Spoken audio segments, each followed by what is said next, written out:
त्यांचा आदर करणारे कार्यकर्ता आहे. त्याच्यामुळे त्यांनी जे सांगितलं त्याला सांगितलं इथेच जागेवर काम आपण गेअर परतून जाऊया, तुझं कर्तृत्व सिद्ध करशील तो आम्ही नक्की पलटेल.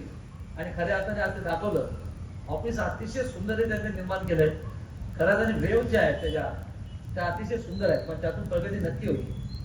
आणि म्हणून तुला पूर्ण अधिकार देतो की माझ्या या संस्थेच्या माध्यमातून जनतेची सेवा प्रामाणिक कर. माझं एक जीवन पण असंच आहे. मी शून्यातनं सुरुवात केली ना, आज 100 पण पोहोचलो. माझी अपेक्षा तू नक्की पोहोचलो. आणि आई वडिलांच्या आशीर्वाद आजीने मला सांगितलं, अगदी तिने ज्या पद्धतीने सांगितलं तर मलाही थोडंसं मन भरून आलं की माझ्या नाताविषयी तू मत प्रगट करताना सांगितलं की शेत सांभाळावा. मी नक्की सांभाळणार. कोणाचं काही ऐकू नको. इथे सगळे चित्रपट लोक आहेत. इथले नेत्यांचं काय चिंता करू नको. हे जे आज बोलतात ना ते आमदार महोदय चितर आहे. तुमचा बाप चितर आहे. मी जसं मी आमदार झालो असतो का, तुम्हाला चित करून तुम्ही एवढा माझ्या विरोध केला तरी मी दुसऱ्यांदा आमदार झालो, तिसऱ्यांदा होणार. तुम्ही काळजी करायची गरज नाही आहे. आता तुमची खुर्ची सांभाळा. आम्ही इंटर झालोय. दही हंडीला दही फोडली आणि दही हंडी फोडली. आता नारळ वाढवून मी आलोय.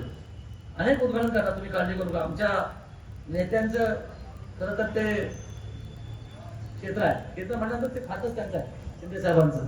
मग रॉयला काय द्यायचं आहे हे नक्की मी देणार. निवडणुकीमध्ये घोषणा करताना अंशता देखील कमी करणार नाही आहे. मग रॉयलच्या जनतेने सज्ज व्हा. मी देण्यासाठी नक्की आलो. अनेक वर्ष अनेक वेळा त्या नेते तुम्हाला फसवलंय. आम्ही तर तुम्हाला द्यायला आलोय.